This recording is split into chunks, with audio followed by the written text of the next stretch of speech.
Did you know that you can carry your entire family tree in your pocket? That's right. With the genealogy database apps that are out there these days, you can actually carry your family tree right in your pocket and research on the go. In this video, I'm going to be showing you how to use the Ancestry.com's app for your cell phone to take your research on the go. Hey there, if we haven't met before, I'm Lisa with Are You My Cousin? And this YouTube channel is designed to help you find your ancestors, grow your family tree, but not be overwhelmed in the process. So if it sounds like your cup of tea, let's start researching. Now, if you are a passionate family history researcher like I am, you know how exciting it is to, find a new record or make a new connection in your research, in your family history research, right? But life does get busy and, trying to find time to actually research can be an issue sometimes. It is for me. But having a genealogy research app such as Ancestry.com on my cell phone allows me to take advantage of those short periods of time that I have while maybe waiting for a dentist appointment or waiting in line somewhere or waiting to pick up a friend for lunch. So I wanted to share with you in this video how to use the full potential of a genealogy database app on your cell phone to make sure that you are getting the most out of your genealogy research time. Now be sure and watch the full video to make sure you get all of my practical tips for making the most of your time while researching on the go. Now let me show you how to make the most of that research on the go time with the Ancestry app. And again, it doesn't matter where you are, as long as you have your cell phone, you can get research done. Okay, so we are over here on the Ancestry.com app. I have opened it up in my phone. And just for reference, guys, I do have an Android phone. So if you have an iPhone, I'm not sure if the apps look different or not, but I am demonstrating on an Android phone. So you have that for reference. So when I open it up, absolutely, it gives me this kind of homepage feel to it so I can explore lots of different things if I want to. But when I'm out researching on the go, and I know I have a few minutes waiting in line, or maybe I'm, waiting for an appointment at the doctor's office or for a flight, then I am going to get right into my research typically. It is going to tell me where I left off, which is fabulous. Here's an example where I had been researching an ancestor, Mary Amy Howard. And so it tells me where I had left off. So if I want to continue with my research there, I can do that. I can hit see hints for Mary Howard, and I can work my way through the hints that it has found for her. So that's a really quick way to get right back into some research, pick up right where I left off. It's going to definitely give you some ideas for other types of research, types of educational opportunities. So you will see all of that on your home page.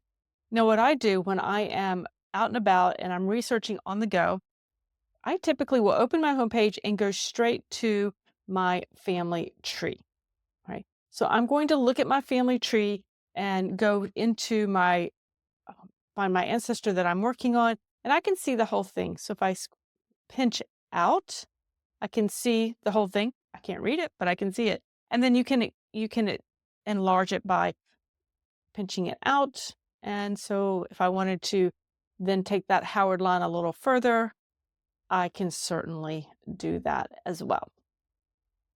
So very, very easy to do that. Now, if I want to look closer at an ancestor, let's take this gentleman right here in the center that I have here. This is Alan Suggs Harwood. He was my great-grandfather, or my great-great-grandfather. And I'm going to check out, I'm going to open his up. I can see the profile there. And then I can see all of the information that I already have for him. So I can see everything I have in the gallery. I can see his parents. This looks very similar to what you would see on the Ancestry.com site, right? If I want to check out the hints, I would actually go into the little green leaf there, and it would tell me suggestions for perhaps matching records that I would have for my great-great-grandfather, and I can accept those or not. Now, remember, guys, these little green leaves are not necessarily 100% matches. They are hints. In other words, we as researchers must do our due diligence to determine, is that record actually a match for our ancestor? So let's look at this 1910 census record that I have a hint for him on.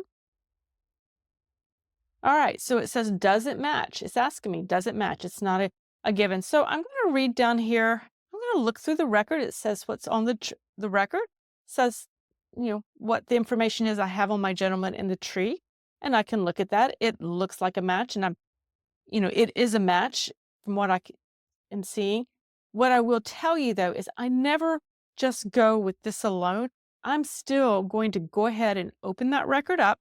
I'm going to hit the little green arrows, and it's going to open up the record.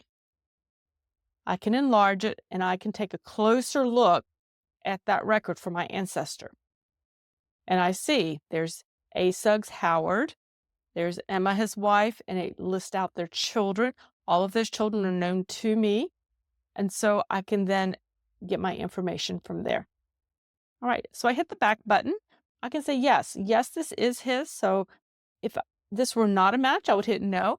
If it was one, maybe not, I wasn't sure about it, I'd hit maybe. But in this case, I'm going to hit yes. And I'm going to add that record to the tree. Just like online, it's asking me which information I want to include. And so it's adding all the new information for me.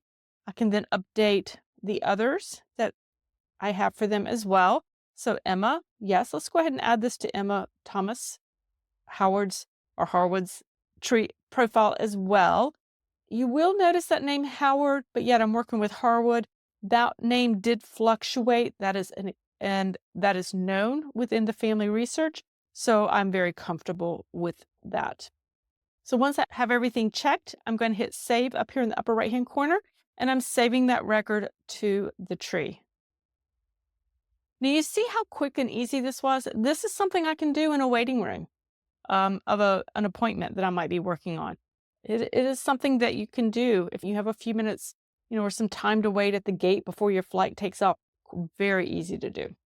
All right, so that's exactly what I can do. And I can work my way through each of the hints for these individuals as well. Now, if you like learning how to save time and be efficient with your research on the go, be sure and hit that like button and let me know.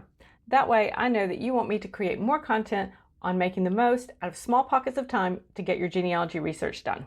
Now, I want to show you another example of research that I do when I'm on the go. There are a lot of features for this Ancestry.com app that you can use, but I typically focus on really just a few when I'm out and about. Take a look at my ancestor Samantha Buchanan right there in the middle, and when I click on her profile, it gives me some options. So I can do a straight record search, I can view her profile, I can look at her in the tree, I can add a relative, so I can actually add information to her, or I can actually edit the person. I'm actually going to edit her name because I had Samantha down, which is how she was kind of known as a nickname in the family, but her real name was actually Samantha with her maiden name being Buchanan. So I can work through here and I can change information that I have on her quite easily, just like I would if I were online with on my laptop. So I hit save in the upper right hand corner, and just like that, I have updated Samantha's profile. So I have definitely some opportunities. If I hit record search, what it does is it takes me over and it says, here are the suggestions. Again, essentially, guys, these are the hints that Ancestry is saying, hey, we think that these records might match your research. Why don't you take a look at these first? And so that's exactly what I can do. I can work my way through them. We have pictures of her tombstone, which I actually already have, so that's not something I need. I actually already have her marriage bond there, but you can see again, that's where that name Samantha came from on her index. So that's another really great way to find information on her. And certainly here is her will, which is a really great find to find on her. So it tells me this was an 1892 probate date for this particular estate. It tells me when her death date was, January 25th, 1892, or I'm sorry, that was actually in my tree, but it does tell me a death date. So, I want to look at that. I want to make sure that's a match. I never actually take that for face value until I've actually looked at the document itself. There we go. So there's the folder, and then I can go through, and so I can sit there and I can actually read through her will right there in wherever I am on the road if I'm researching. So this is a really cool way to do your research, right? And I can just go right through that whole estate record. And I'm like, okay, yes, I think that is a good match for me. I'm going to back out. And I'm going to say, let's continue adding so we can add that to our tree. Just like the previous example, it does bring me to this screen, lets me add the information that I want to add to it. And then I hit save, and it will add this record to Samantha's profile on my Ancestry.com tree. Perfect. And so if I want to see that, I can actually go view her profile again. Let's view her profile, and we can see more information about her. There, all her family. I can look at the timeline there. And there's her marriage. There she's in some census records. And then if I come on down, we have her probate record is right there. So it's really easy. This is the basic research, but this is what I like to do when I am researching on the go. I find it quite easy to do, and it's really just an opportunity to explore the suggested records that they have. Now, absolutely, if I am working on an individual and I know specifically that I want to look for specific records or do research on a particular individual, I can come to the basic search page here, and I could type in the name that way. If I want to do, let's say we want to look for Sam Elliott. He's one of my ancestors. And, oops, there we go. Sam Elliott, perfect. I know that I want to add a place of residence, Mecklenburg County, Virginia. There we go. I'm going to hit, oops, next. Everything else looks good. I'm going to go up here to the right-hand corner, and I'm going to add search. And it's going to give me records for him, so I can continue to search down that way as well and work my way through the records that it has suggested for me. All right, so now we're back to the home page at this point, and that's a really fantastic way of doing some research on the go when you are short on time but want to make use of maybe some waiting time that you have out when you're out and about. So there you have it. The Ancestry.com app is a convenient way to help you stay on top of your genealogy research when you are short on time and have a busy life.